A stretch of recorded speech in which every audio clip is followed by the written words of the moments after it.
Army chief अब chief of defence forces होंगे। Chief of defence forces का ओहदा तकर्री के दिन से 5 साल का होगा। कौमी असम्बली ने पाकिस्तान आर्मी एक्ट 2025 की मंजूरी दे दी। आर्मी चीफ का बतौर चीफ ऑफ डिफेंस फोर्सेस नया नोटिफिकेशन जारी होगा। नए नोटिफिकेशन के बाद आर्मी चीफ की मुद्दत दोबारा से शुरू होगी। चीफ ऑफ डिफेंस पाक फौज के तमाम शोबों की रीस्ट्रक्चरिंग और इंतजाम करेंगे। चीफ ऑफ डिफेंस की सिफारिश पर वज़ीर आज़म कमांडर नेशनल स्ट्रेटेजिक कमांड तैनात करेंगे। कमांडर नेशनल स्ट्रेटेजिक कमांड की मुद्दत मुलाजमत 3 साल होगी। कमांडर नेशनल स्ट्रेटेजिक कमांड को 3 साल के लिए दोबारा तैनात किया जा सकेगा। कौमी असम्बली से एयरफोर्स एक्ट और नेवी एक्ट में तरमीम का बिल भी मंजूर कर लिया गया। तीनों बिल वज़ीर दिफा ख्वाजा आसिफ ने पेश किए। वज़ीर आज़म शहबाज शरीफ की सदारत में वफाकी काबीना का इजलास 27वीं आईनी तरमीम की मंजूरी दी। इजलास में आर्टिकल 243 में तरमीम के तनाजुर में तीनों सर्विसेज के एक्ट में तरमीम की मंजूरी। Field marshal, marshal of the air, admiral of the fleet के रैंक्स को कानूनी तहफ़्फ़ुज़ मिल गया। चीफ ऑफ डिफेंस सर्विसेज के ओहदे की तश्कील के लिए कानून साजी की भी मंजूरी। Commander of the national strategic command के ओहदे के लिए भी कानून साजी। Chairman joint chief of staff committee का ओहदा मौजूदा चेयरमैन की रिटायरमेंट के बाद खत्म हो जाएगा। वफाकी काबीना ने फेडरल कॉन्स्टिट्यूशनल कोर्ट एक्ट 2025 के मुसवदे की भी मंजूरी दे दी।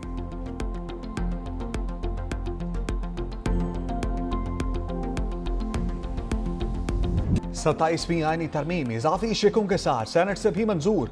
64 अरकान ने तरमीम के हक में जबकि 4 ने मुखालफत में वोट दिया। बिल में शामिल 8 तरमीम की शिकवार मंजूरी। सेनेटर सैफुल्लाह अबड़ू और सेनेटर अहमद खान ने तरमीम के हक में वोट दिया।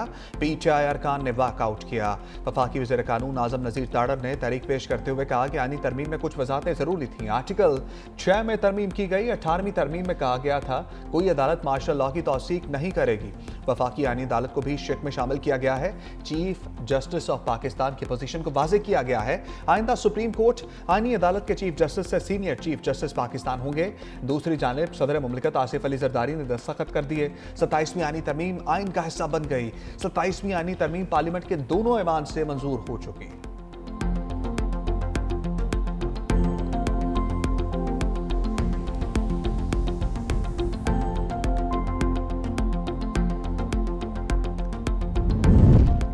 Supreme court practice and procedure act भी कसरत राय से मंजूर। प्रैक्टिस एंड प्रोसीजर से मुतल्लिक शिक 191 निकाल दी गई।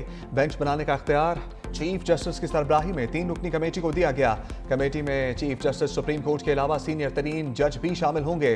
बेंच बनाने वाली कमेटी के तीसरे रुकन जज चीफ जस्टिस के नामजद करदा होंगे। कमेटी बेंच बनाने का फैसला अक्सरियत से करेगी।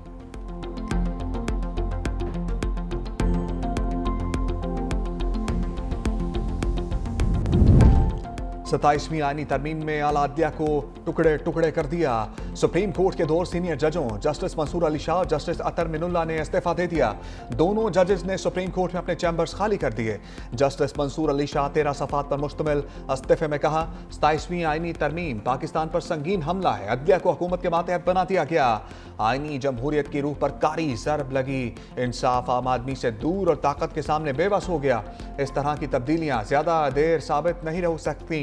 अब ना आएगा दिफा कर सकता हूँ ना तरमीम का जायजा ले सकता हूँ। साफ जमीर के साथ जा रहा हूँ। जस्टिस अतर मिनुल्लाह ने कहा कि जिस आइन के तहत हलफ उठाया था वो बाकी नहीं रहा। मैंने हमेशा आइन पाकिस्तान की पासदारी का अहद किया। नई तरमीम के बाद आइन अब अपनी रूह खो चुका है। Senior advocate Makhdoom Ali Khan law and justice commission से मुस्ताफी।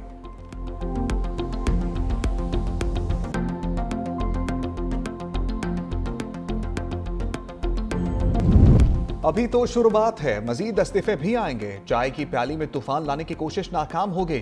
फैसल वाफ्टा का एक्स पर बयान का हलचल का जिक्र 3-4 दिन से कर रहा था। जिन जिन के इस्तीफे आते रहेंगे फौरी मंजूर भी कर लिए जाएंगे। किसी ने कोई तीर नहीं चलाया। वैसे भी सर्विस में वक्त कम ही बचा था। याद रखें ये लफ्ज़ अब प्रॉक्सीज का हिसाब होगा। कौन को अब समझ आ गई है कौन किस किस मखसूस पार्टी का सहूलतकार था।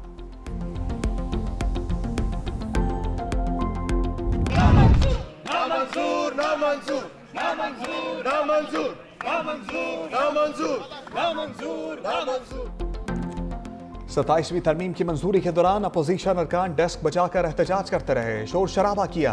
पीटीआई सेनेटर्स चेयरमैन सेनेट के डाइस के सामने जमा हो गए, आइन की तबाही नामंजूर के नारे भी लगाए। बैरिस्टर अली जफर ने कहा, यह आइनी तरमीम वोट की चोरी हुई है, लोटा क्रैसी को फरोग देना शर्मनाक है। हमने कहा था आइनी तरमीम में जल्दबाजी से गलतियां होंगी, अब गलतियां दूर करने वापस सेनेट आए हैं। लगता है सब कुछ उजलत में हो रहा है, सच को नहीं छुपाया जा सकता। खड़े होके फ्लोर क्रॉसिंग को प्रमोट कर रहे हैं। How can you say that thing while sitting there? आपको कहना चाहिए था कि आबरो साहब आपकी पार्टी ने जो आपको कहा हुआ है वो माने। मैंने रेफरेंस दिया कि किसने पहले भी कहा है, ना आपकी पार्टी ने कोई लिख के रेफरेंस भेजा है। अगर आप रेफरेंस भेज सकते हैं तो द इलेक्शन कमीशन दे सकते हैं, मुझे को अपील कर सकते हैं, मगर नॉट लाइक दिस।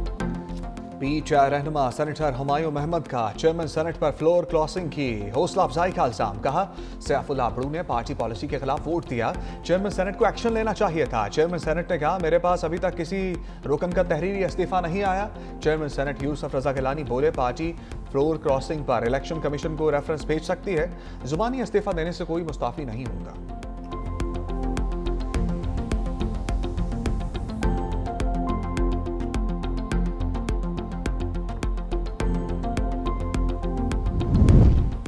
प्रोसीजर मुकम्मल होने तक सैफुल्लाह अबड़ू ऐवान के रुकन हैं। मेंबर वोट देता है तो वो वोट गिना जाता है, रुकनियत बाद में खत्म होगी। पीटीआई भूल गई, अदम एतमाद के वक्त फौरी असम्बली तोड़ दी गई थी। वज़ीर ख़ारजा इसहाक़ का सेनेट से खिताब। कहा, अपोजिशन को कमेटी में जाना चाहिए था, शायद दुरुस्तगी वहीं हो जाती। अगर पार्टी पॉलिसी के खिलाफ वोट है तो वो कानूनी रास्ता इख्तियार कर सकती है।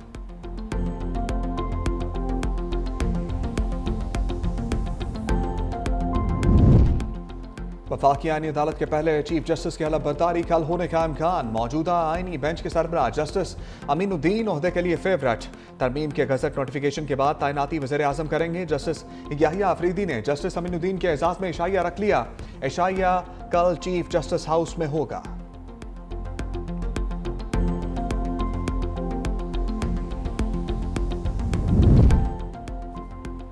चीफ जस्टिस याहिया अफरीदी ने कल फुल कोर्ट इजलास तलब कर लिया। 27वीं आईनी तरमीम फुल कोर्ट इजलास के बाज़ाब्ता एजेंडे में शामिल नहीं। इजलास में सुप्रीम कोर्ट रूल्स पर तबादला ख्याल होगा। एडवोकेट मुनीर पराचा को सीनियर वकील का टाइटल देना भी एजेंडे में शामिल। फुल कोर्ट इजलास कल दोपहर 2 बजे सुप्रीम कोर्ट में होगा।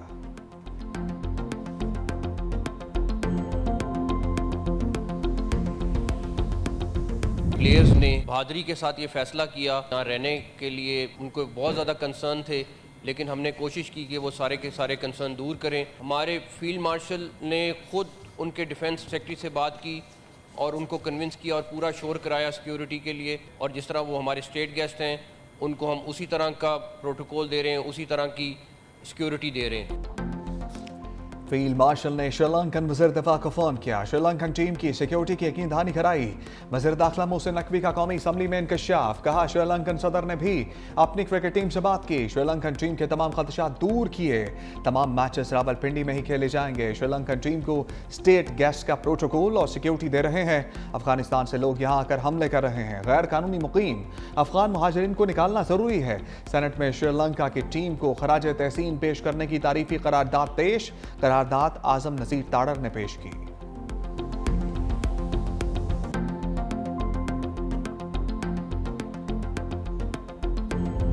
पाकिस्तान और श्रीलंका के दरमियान दूसरा वनडे कल होगा। पाकिस्तान और श्रीलंका की टीमों की रावलपिंडी स्टेडियम में प्रैक्टिस। श्रीलंकन हाई कमिश्नर का रावलपिंडी क्रिकेट स्टेडियम का दौरा। चेयरमैन पीसीबी के हमरा प्रैक्टिस सेशन का जायजा लिया। तीसरा वनडे 16 नवंबर को रावलपिंडी क्रिकेट स्टेडियम में खेला जाएगा। 3 मुल्क की T20 सीरीज का नया शेड्यूल भी जारी। टूर्नामेंट 18 अक्टूबर से रावलपिंडी क्रिकेट स्टेडियम में शुरू होगा। 6 मुल्की सीरीज में पाकिस्तान, श्रीलंका, जिम्बाब्वे की क्रिकेट टीमें हिस्सा लेंगे। जिम्बाब्वे की टीम भी इस्लामाबाद पहुंच गई। सीरीज का पहला मैच 18 नवंबर को पाकिस्तान और जिम्बाब्वे के दरमियान खेला जाएगा। तमाम मैचेस का आगाज शाम 6 बजे होगा। हर टीम 4-4 मैचेस खेलेगी। फाइनल 29 नवंबर को होगा।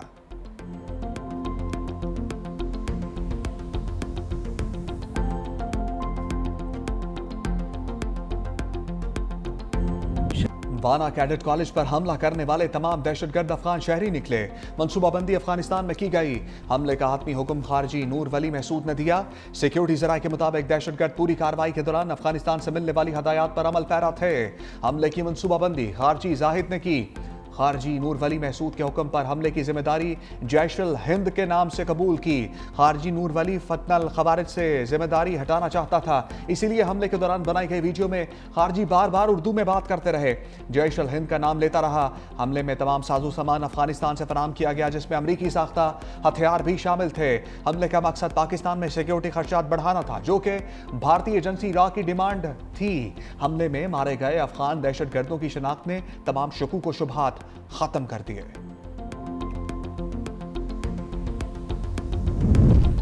सिक्योरिटी इदारों की बड़ी कामयाबी। इस्लामाबाद कचहरी हमले में मुलव्वस खुदकुश हमलावर की शिनाख्त हो गई। खुदकुश हमले में सहूलतकारी करने वाले 5 अफराद भी गिरफ्त में आ गए।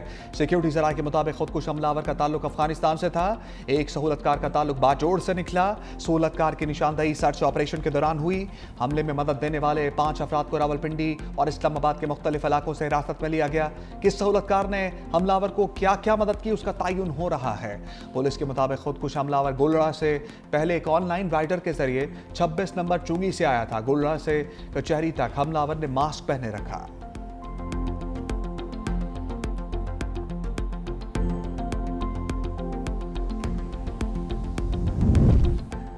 इस्लामाबाद को महफूज बनाने के लिए तमाम इक़दाम कर रहे हैं। कचहरी धमाके की तफ्तीश और तहकीकात जारी है। वज़ीर मुमलिकत बराए दाखिला तलाल चौधरी कहते हैं, इस्लामाबाद में महफूज हमसाये के नाम से सर्वे शुरू कर रहे हैं। तमाम गाड़ियों और मोटरसाइकिल्स में इलेक्ट्रिक टैग लगाए जाएंगे। इसके बगैर इस्लामाबाद में कोई व्हीकल नहीं चलेगी। तमाम रहायशियों को अपना डेटा ऐप में डालना होगा।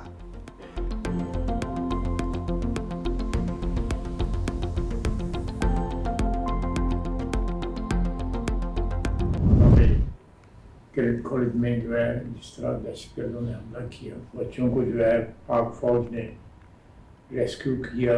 एक लहर दहशतगर्दी की आई हुई है, जिसका मंबा जो है, ये जो ओरिजिनेट जो है वो अफगान सरजमीन से हो रही है। इंतहाई बहादुरी के साथ और पेशा वराना महारत के साथ जो है वाना कैडेट कॉलेज में जो है वो दहशतगर्दों को जो है वो जहन्नम वासिल किया। वाना में हमारे फौजियों ने दहशतगर्दों का मुकाबला किया और उनको जहन्नम हासिल किया, और जिस तरीके से हमारे बच्चों को बचाया, उनको खराज तहसीन पेश करता हूँ।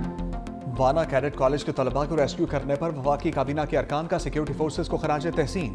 ख्वाजा आसिफ ने कहा, सिक्योरिटी फोर्सेस की बरवक्त कार्रवाई के बायस वाना कैडेट कॉलेज में कोई नुकसान नहीं हुआ। सिक्योरिटी फोर्सेस बहादुरी से दहशतगर्दी का मुकाबला कर रही हैं। वफाकी वज़ीर दाखिला मोहसिन नकवी ने कहा, तमाम तलबा टीचर्स की जिंदगियां बचाने वाले बहादुर सपूतों को सलाम।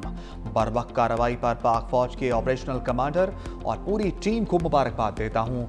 राना सनाउल्लाह ने कहा, बेगुनाह लोगों को शहीद करने वालों के साथ मुज़ाकरात नहीं हो सकते।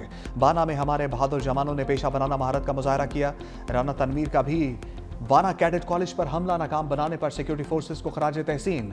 वफाकी वजीर अब्दुल अलीम खान बोले, मुसल्लह अफवाज के जवानों ने वाना में दहशतगर्दी को शिकस्त दी। मुसद्दिक मलिक भी कामयाब ऑपरेशन पर पाक फौज को खराज तहसीन किया।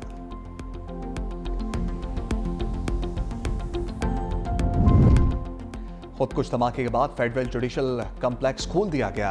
सिक्योरिटी के इंतहाई सख्त इंतजामात। वकला के क्लार्क को ऑफिशियल कार्ड दिखाने के बाद दाखिले की इजाज़त दी गई। साइलिन की भी तलाशी ली गई। वकला की जानिब से अदालती कार्रवाई का बायकॉट किया गया। इस्लामाबाद हाई कोर्ट के चीफ जस्टिस सरदार मोहम्मद सरफराज डोगर का पिम्स अस्पताल का दौरा। जस्टिस अरबाब मोहम्मद ताहिर और जस्टिस मोहम्मद आजम खान भी हमरा। चीफ जस्टिस और जजेस ने जख्मियों की अयादत की।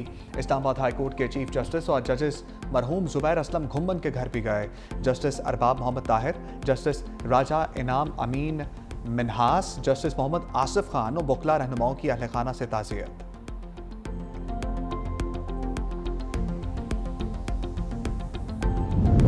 11वां NFC का 18 नवंबर को मुजवजा मुशावरती इजलास फिर मुलतवी।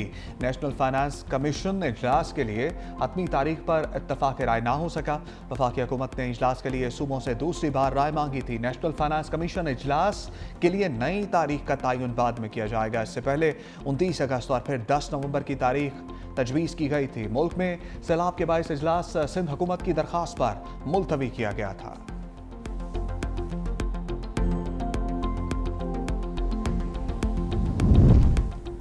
वज़ीर आला KP के सोहेल आफरीदी अडियाला से छठी बार मुलाकात के बगैर वापस चले गए। पुलिस ने अडियाला रोड पर फैक्ट्री नाके पर रोक लिया था।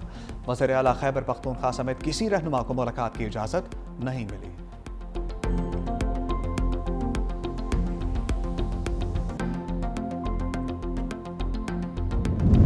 अलीमा खानम एक बार फिर अदालत पेश ना हुई। रावलपिंडी की इंसदादे दहशतगर्दी अदालत ने 10वीं बार नाकाबिले जमानत वारंट गिरफ्तारी जारी कर दिए। अदालत ने अलीमा खानम की इस्लामाबाद और पंजाब भर में मलकियती प्रॉपर्टीज की तफसीलात दोबारा तलब कर ली।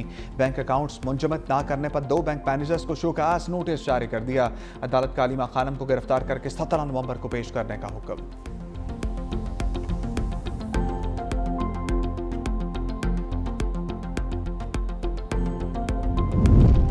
इलेक्शन कमीशन ने इस्लामाबाद बल्दियाती इंतखाबात के इल्तबा के केस का फैसला महफूज कर लिया।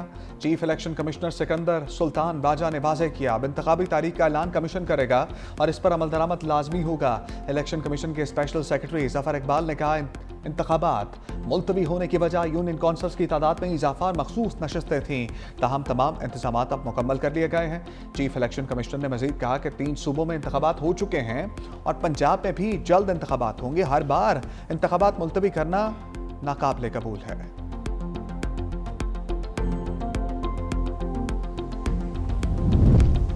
DGI SPR lieutenant general Ahmad Sharif Chaudhry का convent Jesus and Mary Beaconhouse और रूट स्कूल सिस्टम के तलबा तालिबात और साथी के साथ खसूसी नशस्त। अफवाज पाकिस्तान के ऑपरेशनल अमूर और दाखिली सूरत-ए-हाल के हवाले से गुफ्तगू।